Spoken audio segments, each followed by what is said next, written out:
Hello and welcome back to Coinscrum Markets. I'm thrilled to be joined today by Richard Johnson, CEO at Texture Capital. How are you doing, Richard?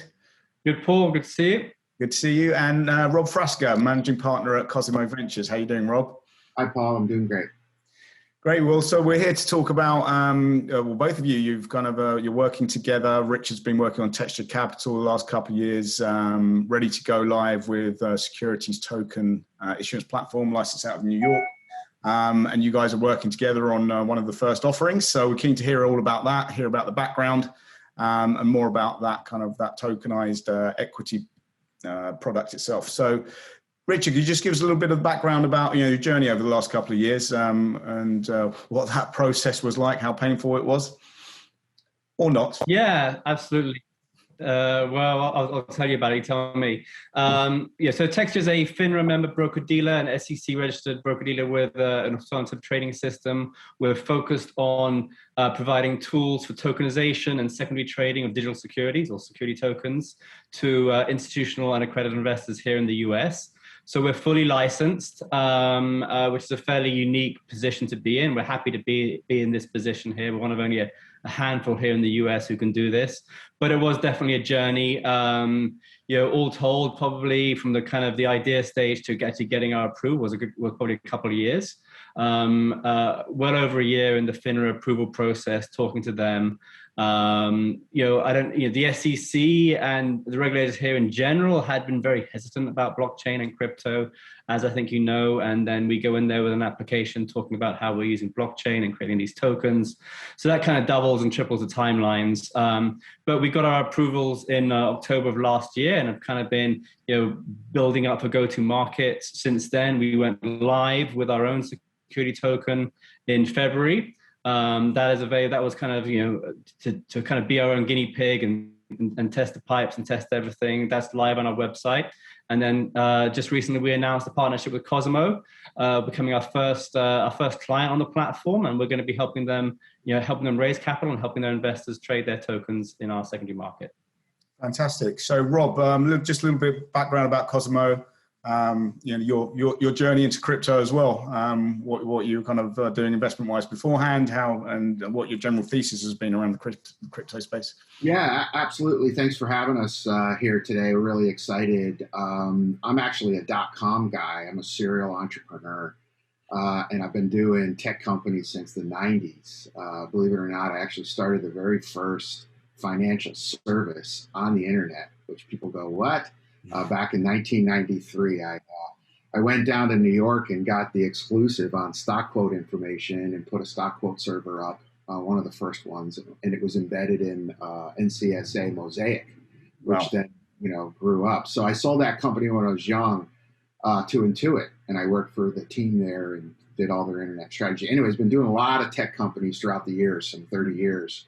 And my partners and I, there's four of us, we started Cosimo Ventures almost 7 years in July. And it was really designed to be an early stage investor. We have an office in Dublin and two partners in Boston, myself and Kieran Hines, who's one of the co-founders. He's an Irish entrepreneur.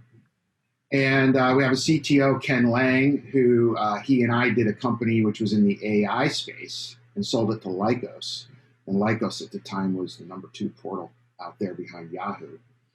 And so we decided to start Cosimo Ventures. And like I said, about 7 years ago. And when blockchain really came out, we were huge Bitcoin fans, buying into Bitcoin very early.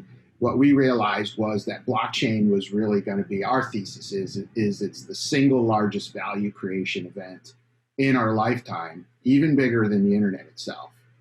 And so, and we lived through the internet. I did 5 companies through the internet. So I lived through that, and you just see what it does. So we decided, why not create a fund? And so we kind of sat around and said, okay, well, if we were going to create a fund, shouldn't we use blockchain? Shouldn't we use our own, eat our own dog food? So, this was 2 years ago. We're like, okay, let's tokenize this thing. And oh my God, did we go through lawyers and regulators and ideas and tech providers. And it was just quite the journey. Quite the journey. You know, what we see today is kind of accepted. Back then, it were just kind of ideas.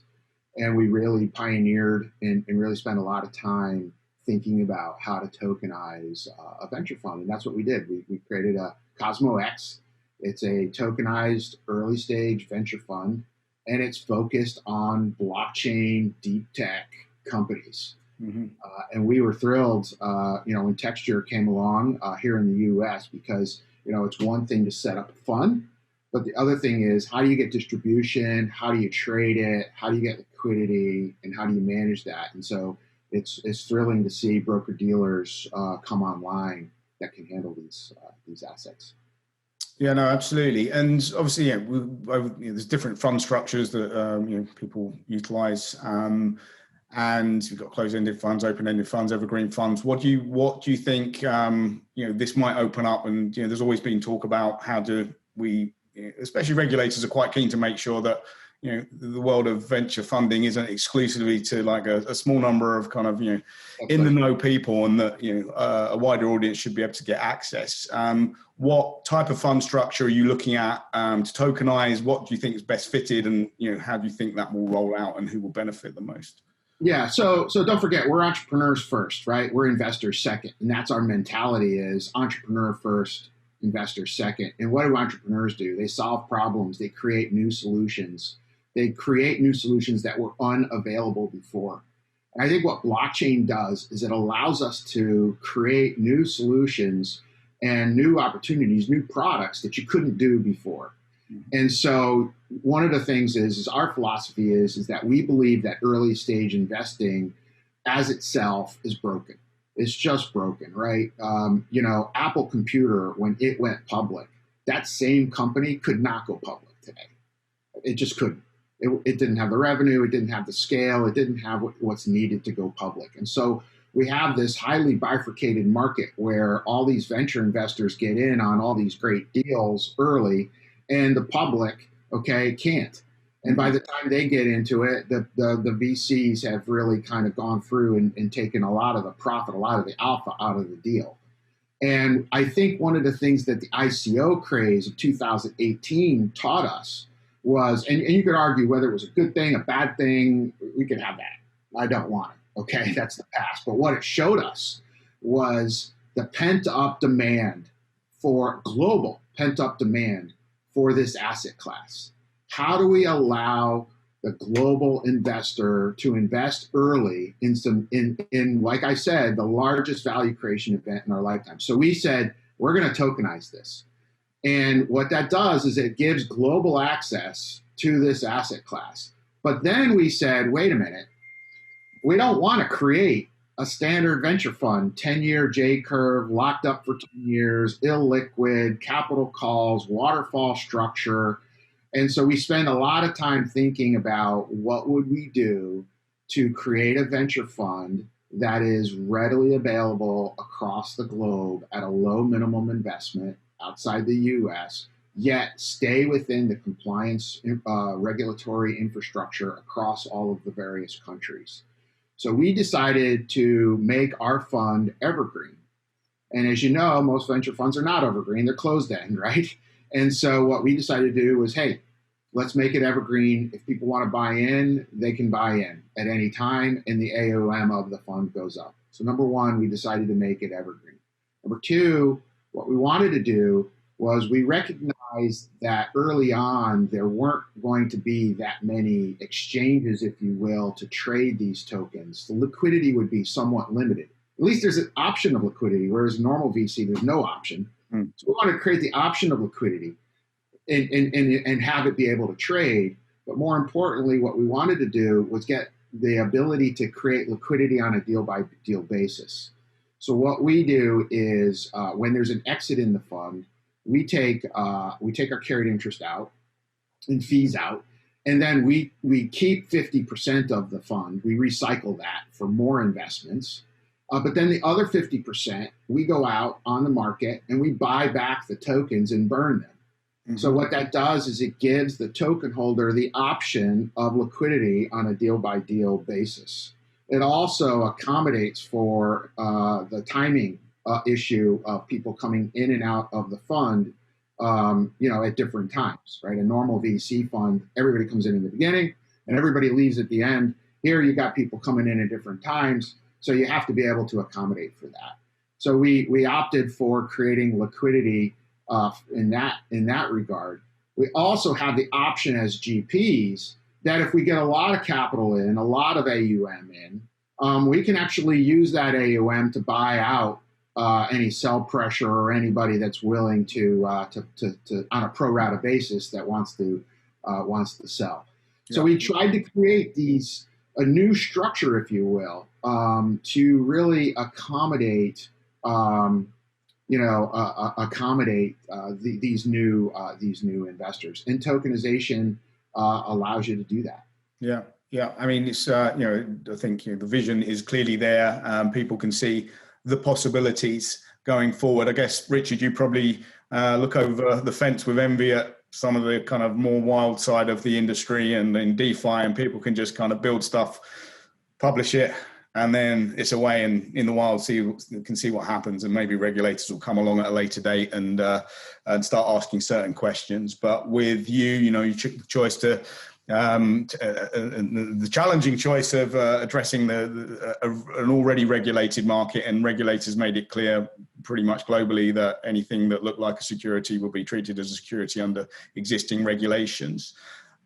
So with some of those ideas that Rob spoke about, where exactly are we at now? I mean, what is doable now in terms of the regulation? Are there any limitations that you're going to be held back by? And part of Rob's vision, is there any kind of, there's still hurdles to overcome there?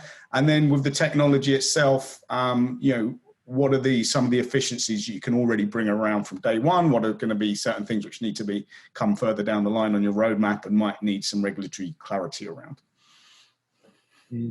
Yeah, so kind of, as Rob mentioned, kind of going back to the ICO period in 2018, I totally agree. It showed the world that there was this big pent-up demand for early-stage tech companies. In fact, that was the catalyst for Texture Capital. When I saw that happening, and when I saw Jay Clayton come out, who was the SEC chairman at the time, and say, every ICO is a security, these platforms need to be regulated, that was like, yeah, okay, great, I agree, and I'm going to do it. So that's why I set up Texture Capital. So we've taken the view that there needs to be a pathway for firms to issue security tokens in full compliance with US securities regulations. But just as we were kind of seeded by the idea of ICOs, I'm looking at DeFi now, and I'm seeing, and that there's it's still the Wild West, and there's hacks, and there's wallets getting funds locked in them and so forth, going on quite a lot. But there's a tremendous amount of innovation on there in that space, and I look to how we can position Texture Capital to take advantage of all the innovation coming out of DeFi. So some of the things that we're thinking about on our near-term roadmap is integrating stable coins for settlements. So a seller goes into our ATS, they want to sell a security token, a buyer comes in as well. The buyer can submit their stable coin. So if a match occurs, we can atomically swap the security token from the seller's wallet to the buyers, and the stable coin from the buyers to the sellers. So we have instantaneous DVP settlement, which is, and we're talking about private markets. You can't even do that in public markets right now.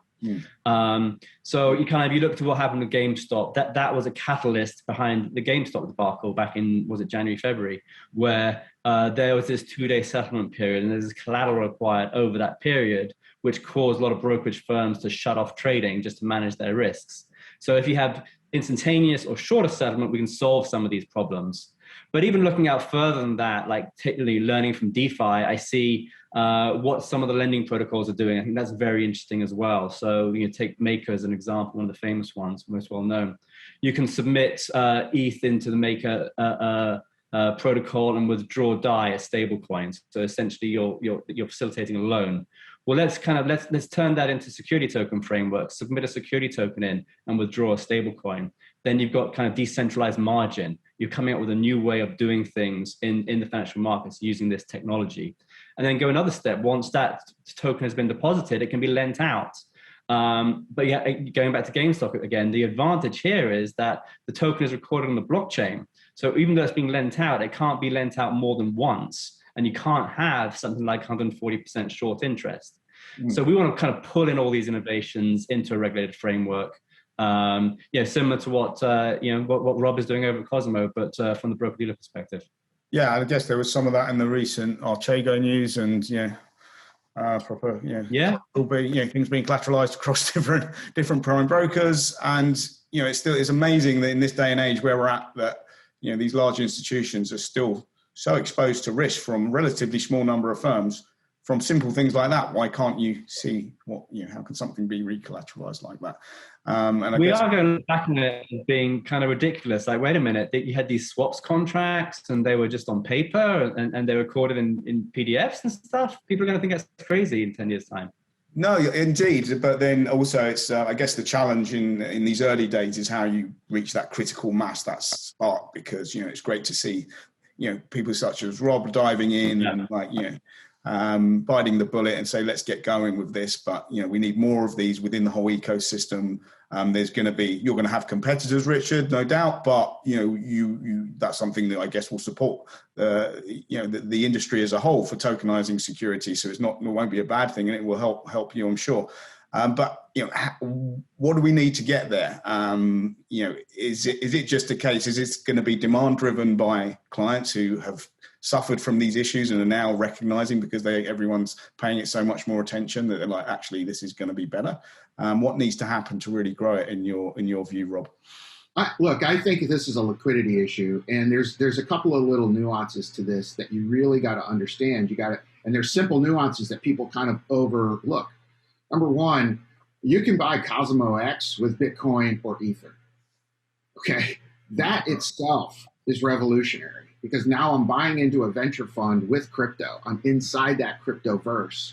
Okay, and what does that mean? Well, a lot of people say, yeah, no big deal, but it is a big deal. It's a big deal because it's a global phenomenon here. Now, all of a sudden, I'm giving access to venture capital to a global set of investors that aren't based on the U.S. dollar. They're based on Ethereum and on Bitcoin. That itself is large. From my perspective, is really, I always look at things as market penetration. And ultimately, what we're talking about here is building networks, building value on networks, and networks grow exponentially. Mm-hmm. So you put that exponential model in your mind as an investor, number one. And then number two, what you say is, how much penetration do I have into the market? It's a simple exercise.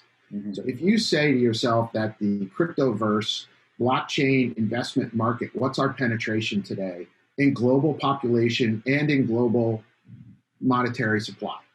It's less than 10%. You could argue 15%. You could argue 20%. You can't argue for anything more than 20. So it's somewhere between 10 and 20%. Some argue much lower. Well, if that's the case, and it's all built on an exponential model, and you believe that this is all going to grow, okay, which I believe, again, this is the largest value creation event in our lifetime, then how many doublings is this market how many doublings are going to occur as it goes from 10% to 80% penetration? We saw that with the internet. We saw that with data. We saw it with microprocessors penetration. We saw all technology. We see this as it reaches penetration. The only question is how big, what's the exponent on these curves, right? So you ask the question, what is it going to take for this to really take off? What do we need to do? And from my perspective, it's really about liquidity. And once the mainstream market, okay, the FINRA regulated mainstream market sees the benefit of what tokenization gives, liquidity, transparency, compliance, fund accounting, all of this stuff is being done in a decentralized, resilient way, in a transparent way, then it's just a matter of going from 10%, right, to 80%. And, when you look at, and it's happening, it's really happening. Last year I met with a bunch of TAMs and a bunch of platforms, to try to say, hey, how do we get Cosimo X on your platform? And they kind of laughed at me. they're like, blockchain, crypto, what? Never happened, right? We deal with institutions, et cetera. Last week, I was traveling with my partner, Kiran, and we were having lunch with a group, and they were asking us, okay, look, our customers want this. They want access to this. Yeah. So I see that happening, right? Texture Capital is a beautiful example, right? What you're doing, Richard, at Texture, that's exactly where it's at.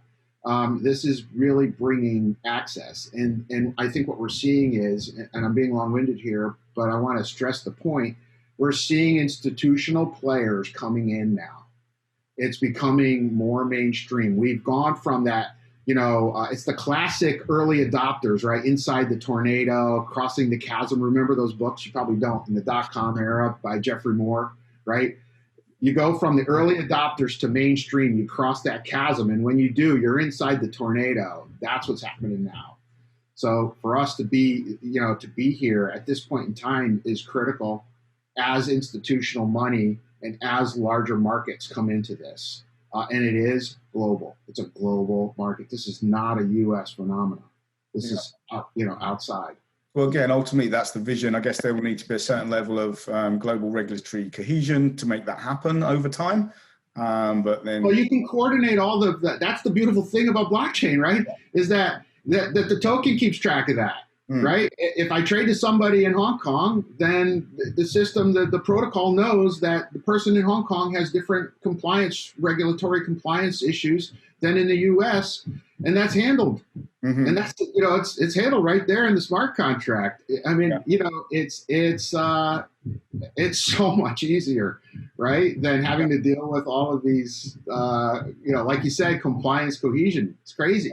Yeah. But I guess, and the fact now, I mean, I guess 2 or 3 years ago, you saw kind of some like small, jurisdictions that were trying to take advantage, maybe places like Gibraltar, maybe Jersey, that were thought, well, there's an opportunity for them to come in because the bigger guys are really quite anti all of this and don't want to get involved. Right. But now we're seeing kind of the opposite. Regulators seem to be very supportive. And if regulators in the US set a framework, Richard, I guess, other regulators are going to go, well, hey, if they've set that framework, then it's likely one that will become a model, or if like the FCA in the UK did that as well. Are you seeing, we will see that Hester Peirce, crypto mom commissioner at the SEC, she's a very vocal supporter of the industry. Are you seeing, since you started out on this journey, are you seeing more support from the regulators? Or they just kind of like, softened up a bit, but are they actively now encouraging you to kind of innovate? Yeah, it's still a journey. But when we filed our application, there was zero guidance. There was zero guidance on what to do. We had to kind of figure it out and work with the regulators along that process. Since then, there have been a few key pieces of guidance coming out from the SEC. I'm going to talk about the SEC specifically here. Coming out from the SEC, I think one of the big ones was December 23rd, where they finally provided a pathway for digital asset security custody. So custody had been a big hang up with the regulators because the regulations were written in the 1930s, and the idea of custody was you take a piece of paper and you put it in a vault under the bank, and that's it. And then you translate that to 2020, 2021, and the asset is digitized. But not only that, it's distributed across a distributed database with multiple people have copies of it. So how does custody work then? Anyway, they came out with some guidance on December 23rd. That provides a pathway for special purpose broker dealers like Texture, so only broker dealers that have really focused on this, to become custodians and clearing brokers. So that's a big move, number one. And I think the other thing, let's not forget, is Gary Gensler just got confirmed to be the new chairman of the SEC. He's very understanding and welcoming, I think, of the technology. I'm not saying he's going to let DeFi go unleashed, but he did do a 24-part lecture series at MIT called Bitcoin and Money, or Bitcoin, Blockchain and Money. But he's very well versed in the space, and I'm thinking we'll see some sensible regulations coming out of the SEC going forward. Yeah, and I guess on the back of that, obviously it's been a very positive start for the crypto industry in general to the year, undoubtedly. And then yesterday, the Coinbase listing on NASDAQ. It went pretty well.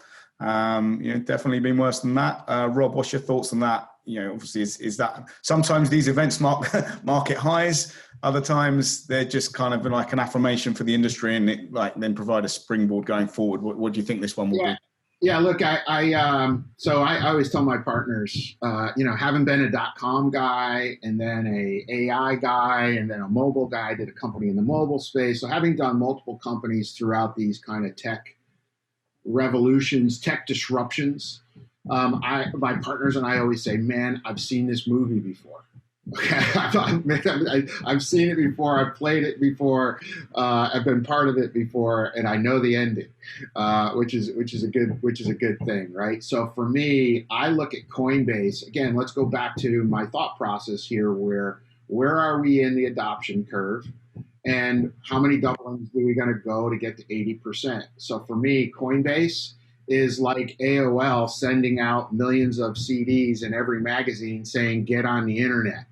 What I love about Coinbase is that they've made it incredibly easy for U.S. investors to get online. We're an investor in Uphold. Uphold is another really great cash app that you can buy crypto on. They just added 3 currencies yesterday. We think PayPal, again, coming on board saying you can buy. These kinds of things bring more market. More market means more opportunity. So I think Coinbase is big. The problem right now, and this is the reason why we've created Cosimo, is access. Right? Some of these companies, like we're an investor in Casper, and you see what happened with Casper. Hundreds of thousands of people trying to, you can't even get it in the U.S. or in China. But you got all 100, 300,000 people. I don't know what the final number was that was trying to get into this deal. As a fund, as a VC fund, we've met the team, we've talked to the team, we've gotten in early on that. So, I think what you're going to start seeing is the benefit of coming into a fund primarily for access, due diligence, professional capital management, all of the main reasons why somebody gets into venture capital is to get that kind of early stage access. So Coinbase is a great I think it's a great signal that the market is going absolute mainstream, and a portal like that is key in getting more market. And I guess what I love about Sorry, Richard. Sorry, just jump in here. What I love about having Cosimo on our platform is that a lot of investors are looking, you can buy Coinbase now, you can buy it on your Schwab account or whatever. You can invest in GBTC, you can get exposure to Bitcoin and to Coinbase and some of the mature companies. But what I love about having Cosimo on our platform is that a lot of folks are looking at, okay, what's next? What's the next 1,000x run up or whatever it is? And that's what the Cosimo guys are looking for. Rob mentioned Casper Labs. You can't even get into that in the US, certainly not in New York anyway.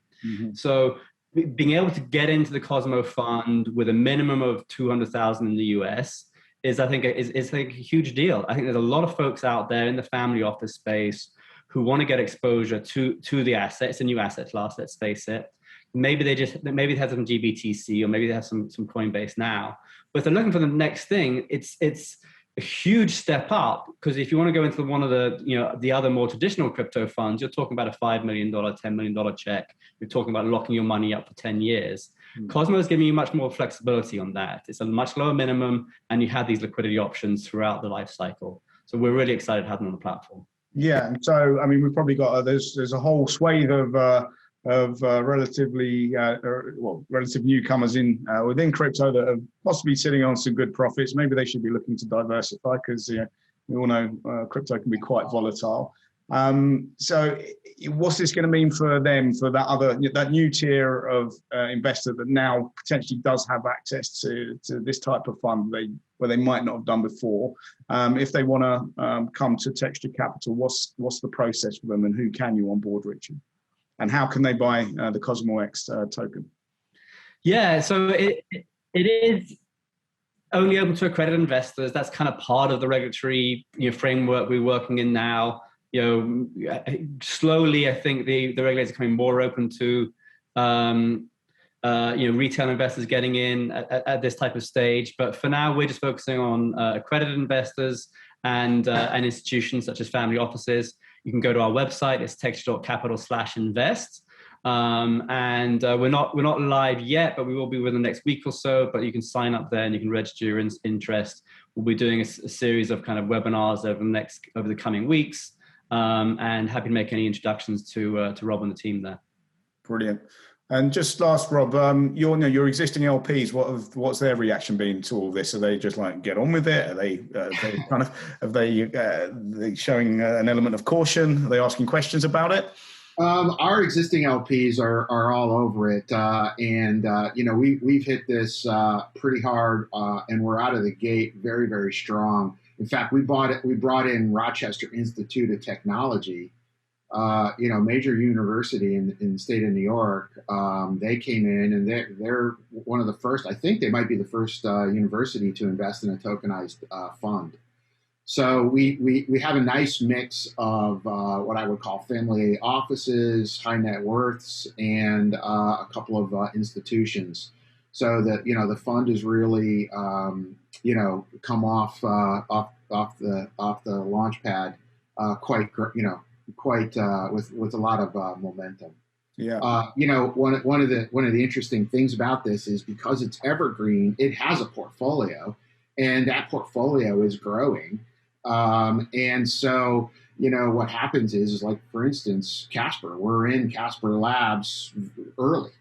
And, so a lot of folks are sitting there coming to us and saying, well, geez, I couldn't get into Casper, but I can get into your fund because you have a position there. Yeah. We're in another currency called NDAO, which is, really cranking. Our philosophy is that we're not a hedge fund. So we're more along the lines of venture capital, active management, talking with the teams, or syndicating with a group that we know that has that role on the board. And what we try to do is, in many cases, is buy preferred equity and follow on that preferred equity. Or what we try to do is because a lot of these blockchain systems are really network-based, which means the value is in the token, not the equity, then we'll take those tokens. And we try, but we're there to hold. And we're also actively managing it. What that means is that in many cases, a lot of times when these token companies, when they roll out their token, they go sell a bunch to hedge funds and they pump and dump. There's a lot of sell pressure. There's a lot of active management that has to happen. As investors, we're in the position to say, no, we'll buy up that sell pressure. We'll help support this project. Yeah. We also have a deep bench of what I call venture partners. These are people in the fintech business, in the industries. And so we try to bring that value to the table versus, a traditional kind of, trading hedge fund where you're coming in and out of these things. Yeah. So what we're trying to do is morph that traditional venture capital model into this space.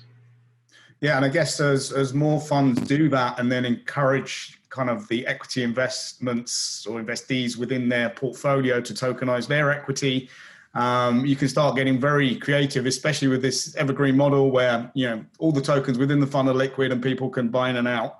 Right. And I guess that's what starts to create the virtuous cycle that we were maybe touching upon earlier about how we get that kind of spark to do that. So, and we all know word gets around Wall Street quite quickly if things are looking interesting. So we've run out of time, but hopefully, once you launch, we'll definitely be paying it close attention. People will start to see the opportunity. More people will come in, start launching similar products, and we'll start seeing the expansion that we do expect to happen very soon. So guys, thank you so much for joining us. It's been really interesting to hear. Congratulations on the partnership, and we wish you both the best of luck in the coming months.